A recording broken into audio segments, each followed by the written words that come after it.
गुजरात और हिमाचल प्रदेश में तूफानी चुनावी दौरे के बीच प्रधानमंत्री नरेंद्र मोदी आज से 2 दिन के मिशन दक्षिण भारत पर हैं। और दौरे के पहले दिन कर्नाटक में प्रधानमंत्री मोदी पहुंचे और बेंगलुरु में पहुंचकर उन्होंने अभी महर्षि वाल्मीकि प्रतिमा पर पुष्प अर्पित किए हैं, उन्हें श्रद्धांजलि दी है। प्रधानमंत्री मोदी दक्षिण भारत को तकरीबन 25,000 करोड़ की सौगात देने वाले हैं।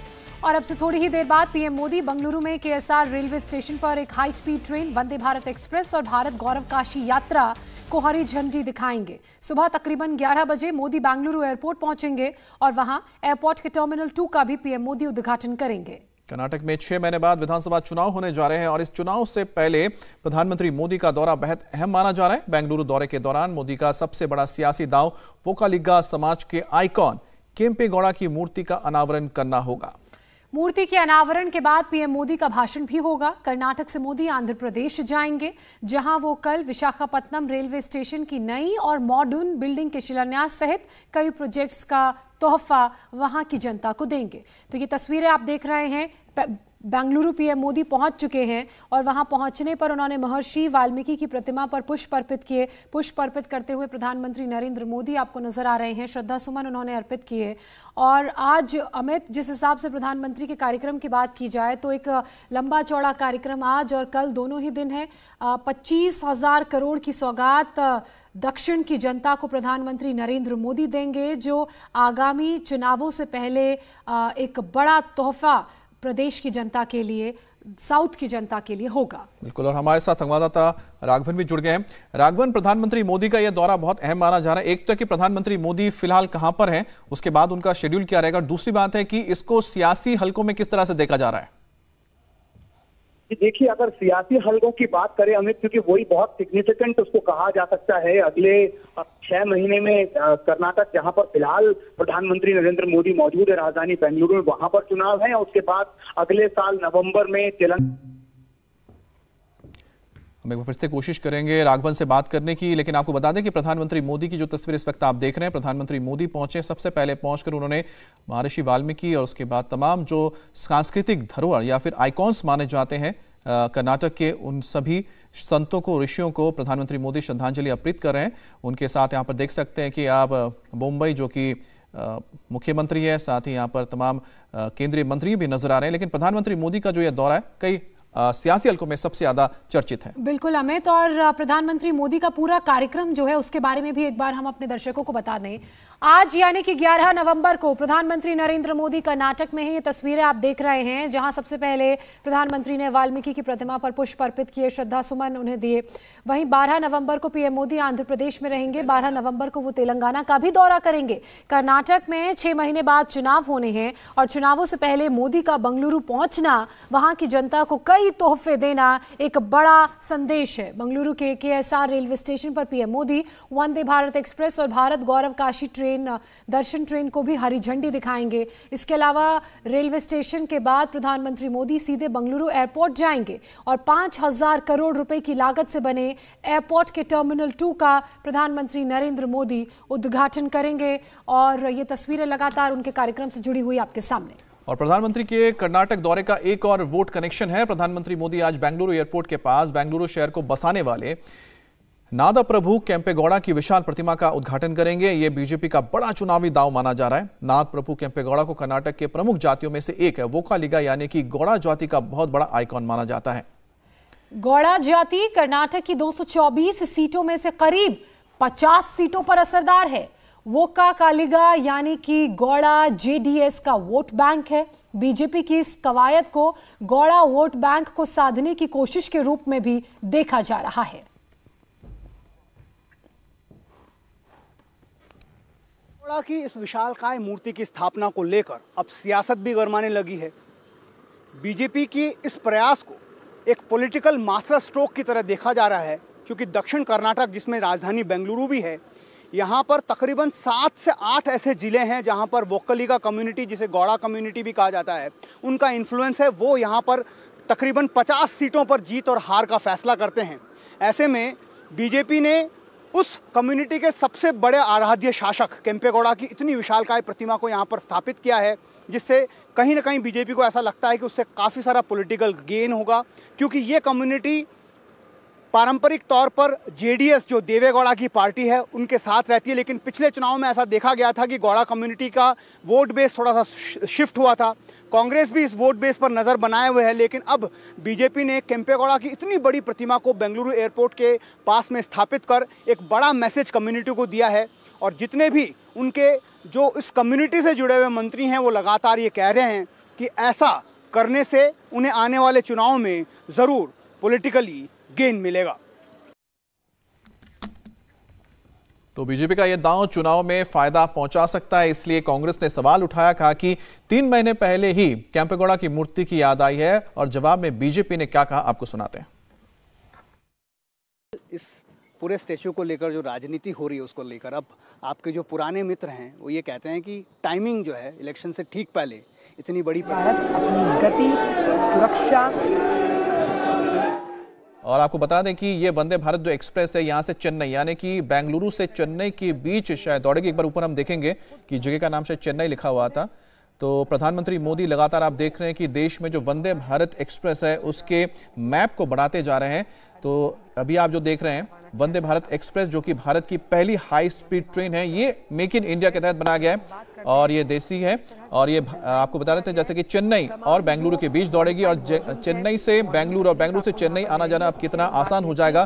सभी खुद जो है तो आपको मैसूर से चेन्नई के बीच दौड़ेगी ये। इस वक्तव्य को और मजबूत करता तो इस वक्त आप वंदे भारत एक्सप्रेस देख रहे हैं जो कि भारत की सेमी हाई स्पीड ट्रेन है और इसकी जो रफ्तार है करीब 130 से 40 किलोमीटर प्रति घंटे की रफ्तार से दौड़ती है, लेकिन 180 तक दौड़ने की क्षमता है जिसे धीरे धीरे बढ़ाया भी जा रहा है। और हाल ही में आपने देखा था कि 2 और जगहों पर इसकी शुरुआत हुई थी। एक आपने देखा था कि अहमदाबाद से मुंबई और उससे पहले आपने देखा था कि जो हिमाचल प्रदेश यानी कि दिल्ली से हिमाचल प्रदेश के लिए एक और वंदे भारत एक्सप्रेस की शुरुआत हो चुकी है। तो कुल मिलाकर भारत के अलग अलग हिस्सों में इस वक्त वंदे भारत के जाल को फैलाया जा रहा है। जी राघवन हमारे सहयोगी इस वक्त हमारे साथ जुड़ चुके हैं। राघवन देखिए तोहफे की सौगात जो मिलने की शुरुआत हो चुकी है और हम देख रहे हैं कि चेन्नई से मैसूर तक दौड़ने वाली वंदे भारत एक्सप्रेस को प्रधानमंत्री नरेंद्र मोदी हरी झंडी दिखाकर रवाना करेंगे। तस्वीरें विस्तार से हमारे दर्शकों को समझाइए। जी बिल्कुल, देखिए ये एक बहुत ही प्राउड मूवमेंट है दक्षिण भारत के लिए, क्योंकि जो इंटेग्रल कोच फैक्ट्री है ICF वहीं पर वंदे भारत ट्रेन जो है बन रही है। 5वीं ट्रेन जो अब दक्षिण भारत में पहली ट्रेन होगी। ये सौगात अब प्रधानमंत्री नरेंद्र मोदी दक्षिण के लोगों को दे रहे हैं। जैसा अमित बता रहे थे, मैसूर से लेकर चेन्नई के बीच ये ट्रेन दौड़ेगी। अभी फिलहाल 6.5 घंटे इसको मैसूर से चेन्नई पहुंचने में लगेंगे, जो तकरीबन 500 किलोमीटर की दूरी ये तय करेगी। लेकिन जो रेलवे ऑफिशियल्स हैं उनसे हमारी बात हुई, उनका ये कहना है कि आने वाले समय में चेन्नई से बेंगलोर के बीच जो तकरीबन 5 घंटे का समय अभी लगता है 330 किलोमीटर की दूरी है, लेकिन ये दूरी वंदे भारत एक्सप्रेस 3 घंटे से कम समय में तय कर लेगी आने वाले समय में। और एक और बड़ी बात यहाँ पर यह है कि इस ट्रेन की शुरुआत होने के साथ साथ ही इस बात के भी संकेत दे दिए गए हैं कि एक और ट्रेन बेंगलुरु से हुबली के बीच वंदे भारत ट्रेन का आगाज बहुत ही जल्द होने वाला है। तो आप अंदाजा लगा सकते हैं कि प्रधानमंत्री नरेंद्र मोदी का ये जो दौरा है वो दक्षिण भारत के लोगों के लिए बिल्कुल। और इस वक्त हम तस्वीरें दिखा रहे हैं, प्रधानमंत्री ने ट्रेन को हरी झंडी दिखाई है और अब देखिए किसी भी क्षण में ये ट्रेन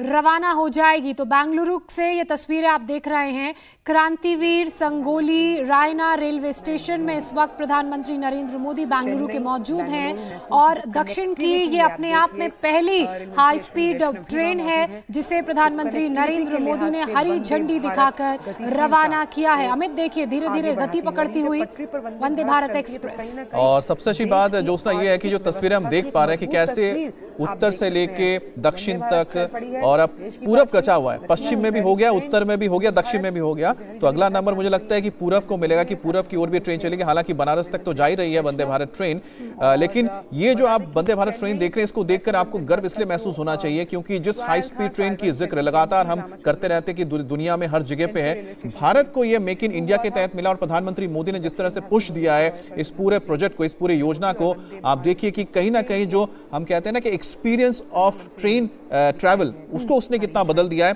इसमें सबसे इंपॉर्टेंट है कि एक तो लग्जरी हो गया और दूसरा होता है कि टाइम, आपका टाइम कितना बचाता है। और टाइम लोग हमेशा जिक्र करते थे कि रेलवे में टाइम को लेकर दिक्कत है, लेट हो जाती है, देर से जाती है, लेकिन टाइम को मेंटेन करना ये वंदे भारत की सबसे प्रायोरिटी में रखा गया है। बिल्कुल। और डेवलपिंग से डेवलप्ड नेशन होने का जो पूरा प्रोसेस है वो विकास पर ही निर्भर करता है और भारत में किस तेजी से विकास हो रहा है। अगर रेलवे नेटवर्क की बात करें तो एक बड़ा हाई स्पीड ट्रेन का जाल बिछाया जा रहा है और टी राघवन लगातार हमारे साथ बने हुए हैं। राघवन, ये देखिए विकास की रफ्तार अब दक्षिण तक पहुंच चुकी है और आप भी जिक्र कर रहे थे कि एक और ऐसी ट्रेन की सौगात जल्द ही मिलेगी साउथ की जनता को। जी बिल्कुल, देखिए एक बहुत ही कह सकते हैं कि गर्व का क्षण है, क्योंकि जो बेंगलुरु और चेन्नई के बीच में जो ट्रैवलिंग कह सकते हैं वॉल्यूम है जो तरह वो बहुत ज्यादा है।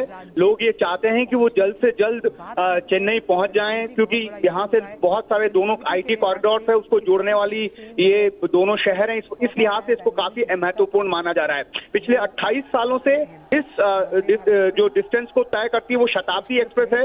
अब ये कहा जा रहा है कि धीरे धीरे उसे फेज आउट किया जाएगा। 7 घंटे का वक्त वो ट्रेन लेती है, लेकिन जिस तरह की मॉडर्न एम्यूनिटीज से ये ट्रेन लेस है, हमने देखा है कि जैसा हमने बताया कि वो जो रेलवे ऑफिशियल्स का कहना है कि 3 घंटे में ये ट्रेन चेन्नई से बेंगलुरु की दूरी तय कर लेगी। फ्लाइट में ज्यादा पैसा देने के बाद भी इतनी दूरी तय इतने कम समय में नहीं की जाएगी। यही वजह है कि लोग अभी चेन्नई से बेंगलुरु के बीच कम्यूट करने के लिए शताब्दी एक्सप्रेस को प्रेफर करते हैं। लेकिन अब जब वंदे भारत एक्सप्रेस उनके लिए एक ऑप्शन आया है और एक बहुत शानदार ऑप्शन आया है, तो जाहिर तौर पर इस ट्रेन की डिमांड बहुत ज्यादा हो जाएगी आने वाले समय में।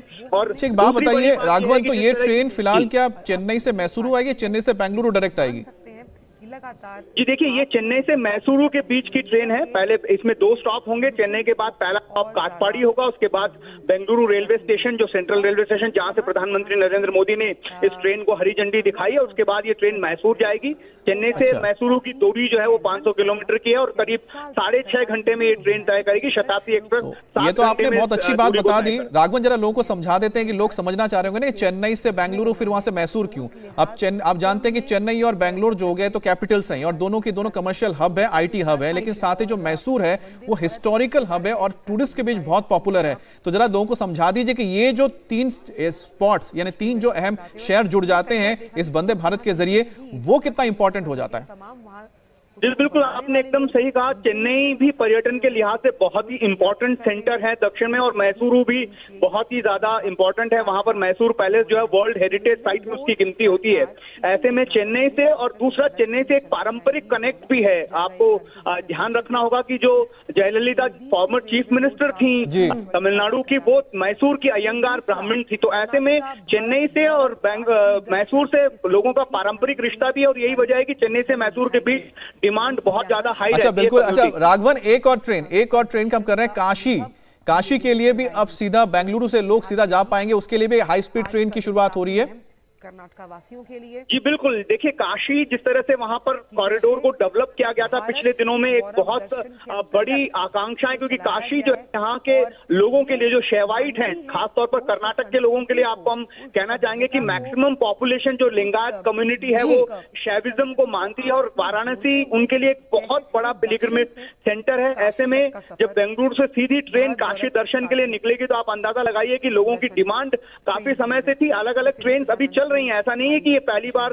उस रूट पे ट्रेन चल रही है, लेकिन ये जो है डेडिकेटेड काशी दर्शन के लिए जो ट्रेन का जिसका इनाम अभी हमने बात की, मतलब आध्यात्मिक टूरिज्म को बढ़ावा देने की तरफ ये कदम है। आप देख रहे हैं आध्यात्म के साथ साथ जो जिसका जिक्र हम कर रहे हैं, क्योंकि काशी दर्शन आप सोचिए, काशी दर्शन यानी कि शिव ज्योतिर्लिंग है, लेकिन जो लिंगायत समुदाय है, लिंगायत समुदाय बहुत बड़ा वोट बैंक है बीजेपी का और उस पर कांग्रेस भी नजर रखती है। तो ऐसे में जो काशी दर्शन के लिए खास ट्रेन दिया जा रहा है, तो लिंगायत समुदाय के लिए आप सोच समझ सकती हैं कि एक तोहफा हो सकता है, क्योंकि जो शिवाइट्स या जो शिव को मानते हैं, शिव की आराधना करते हैं, उनके लिए जो आप समझिए कितना इंपॉर्टेंट हो जाता है। मतलब प्रधानमंत्री यहाँ इन ट्रेनों को हरी झंडी दिखाकर रवाना कर ही रहे हैं, साथ ही आगामी चुनाव से पहले अपने वोट बैंक को भी मजबूत करने की दिशा में कदम उठा रहे हैं। अब ये देखिए दूसरी ट्रेन को भी, जिसको भारत गौरव काशी दर्शन ट्रेन के नाम से जाना जाएगा, हरी झंडी दिखाकर प्रधानमंत्री नरेंद्र मोदी ने रवाना किया है। और मकसद ये है कि जो लोग साउथ से बहुत ज्यादा नंबर में लोग जाते हैं काशी विश्वनाथ दर्शन करने के लिए, अब एक डेडिकेटेड ट्रेन उनके लिए बना दी गई है। इस ट्रेन में सफर करके वो जाएंगे, विकास की रफ्तार को वो समझेंगे। इसके अलावा जो आध्यात्मिक टूरिज्म की मैं बात कह रही हूँ उसको भी बढ़ावा मिलेगा। और साथ ही अमित, अगर पॉलिटिकली इसे समझा जाए आए तो इसके कई मायने हैं। अब अगले 6 महीने के अंदर यहाँ चुनाव हैं और चुनावों से पहले देखिए तोहफों की झड़ी प्रधानमंत्री नरेंद्र मोदी ने लगा दी है और उसी बीच अब ये तोहफे कितने टर्नआउट होंगे वोटर्स के रूप में ये चुनावों के नतीजों के बाद सामने आएगा। लेकिन साउथ में अपनी पार्टी को मजबूत करने के लिए ये एक बड़ा कदम जरूर प्रधानमंत्री नरेंद्र मोदी ने उठाया है और यही कारण है कि दक्षिण भारत के 4 राज्यों के दौरे पर प्रधानमंत्री नरेंद्र मोदी है और जहां एक तरफ हिमाचल प्रदेश और गुजरात के चुनाव चल रहे हैं। हिमाचल प्रदेश में हालांकि प्रचार कल थम चुका है और अब आने वाले कल वहां पर वोटिंग होगी, लेकिन गुजरात में अभी भी प्रचार का शोर जारी है। उसी बीच साउथ आना और 2 दिन के लिए यहां पर रुकना, लोगों को तमाम बड़े तोहफों की सौगात देना और यहां पर अपने वोट बैंक को मजबूत करने के लिए एक बड़ी कोशिश करना, यह दर्शाता है कि दक्षिण भारत बीजेपी के लिए, प्रधानमंत्री नरेंद्र मोदी के लिए कितना इंपॉर्टेंट है और उनका विजन दक्षिण भारत को लेकर क्या है। बिल्कुल, देखिए प्रधानमंत्री मोदी ने जब वंदे भारत की शुरुआत की, आपने देखी कि सबसे पहले आपको पता होगा पहला जो वंदे भारत शुरू हुआ था वो दिल्ली और बनारस के बीच शुरू हुआ था, हार्ट के बीच में शुरू हुआ, उसके बाद कटरा के लिए शुरू हुआ, उसके बाद आप देखिए कि किस तरह से उसे ले जाया गया पश्चिम की ओर, जिसने अहमदाबाद से मुंबई को जोड़ा, उसके बाद हिमाचल को जोड़ा गया दिल्ली से। अब जो बात हम कर रहे हैं कि किस तरह से साउथ में अब इसकी शुरुआत हो गई, अब पूरब बचा है, तो पूरे भारत में इसको फैलाया जाएगा। और हाई स्पीड ट्रेन देखिए कहीं ना कहीं इसलिए जरूरी हो जाता है कि लोगों का जो एक्सपीरियंस है, ट्रेन एक्सपीरियंस, और साथ ही साथ कमर्शियली आप देखिए ये सारी चीजें बहुत महत्व रखता है। और यहां पर देखिए बसवराज बोम्मई जो कि मुख्यमंत्री हैं उनसे बातचीत कर रहे हैं, साथ में गवर्नर थावरचंद गहलोत हैं, यहां पर गवर्नर हैं, उसके साथ यहां पर रेल मंत्री अश्विनी वैष्णव नजर आ रहे हैं, उनके पीछे यहां पर जो कर्नाटक से आते हैं केंद्रीय मंत्री प्रहलाद जोशी भी हैं। तो कुल मिलाकर यहां पर तमाम बड़े नेता भी नजर आ रहे हैं। लेकिन सबसे इंपॉर्टेंट जिसका जिक्र हम कर रहे थे, लिंगायत समुदाय जो कि बीजेपी का एक बहुत बड़ा कोर वोट बैंक है और तमाम जो यहां पर बीजेपी को लगातार जो इस कम्युनिटी की ओर से जो सपोर्ट मिलता रहा है, यही वजह है कि लिंगायत समुदाय को मद्देनजर रखते हुए वहां पर जो एक बड़ी तादाद है जो शिव भक्तों की, उनके लिए खास काशी दर्शन ट्रेन की शुरुआत की गई है जो डेडिकेटेड रहेगी सिर्फ और सिर्फ काशी के लिए। और साथ ही साथ जिस तरह से हमने देखा कि वंदे भारत जो चेन्नई से मैसूरू तक आएगी वाया बैंगलोर, यानी वाया बैंगलोर वो मैसूरू जाएगी, ये भी जो एक वंदे भारत ट्रेन की शुरुआत हुई, इसने चेन्नई और साथ ही साथ कर्नाटक के लोगों के बीच जो एक बहुत पुराने कनेक्शन है, लोग बाय रोड जाते थे, लोगों के लिए कई बार दिक्कत ये होती थी कि अगर फ्लाइट्स कई बार होता है कि बहुत महंगे हो जाते हैं, लेकिन ये एक डेडिकेटेड ट्रेन जो कि आपको कुछ ही घंटों में, मैं जैसा बता रहे 3 घंटे के अंदर आप चेन्नई से बेंगलुरु आ रहे हैं, तो आप समझिए कि बिजनेस के तौर पर, यानी कि एक तरफ आप आध्यात्मिक जिसका जिक्र कर रही थी, दूसरी तरफ देखिए बिजनेस, दोनों ही चीजें इसमें नजर आ रही है दोनों ट्रेन के जरिए। तो प्रधानमंत्री नरेंद्र मोदी का आज व्यस्त पूरा कार्यक्रम रहने वाला है। इसके बाद वो बेंगलुरु एयरपोर्ट के दूसरे टर्मिनल का उद्घाटन करेंगे, वहां की भी तस्वीरें हम आपको दिखाएंगे। इंडिया टीवी हर वक्त हर जगह डाउनलोड करने के लिए सर्च करें India TV news Google play store या ऐप स्टोर पर।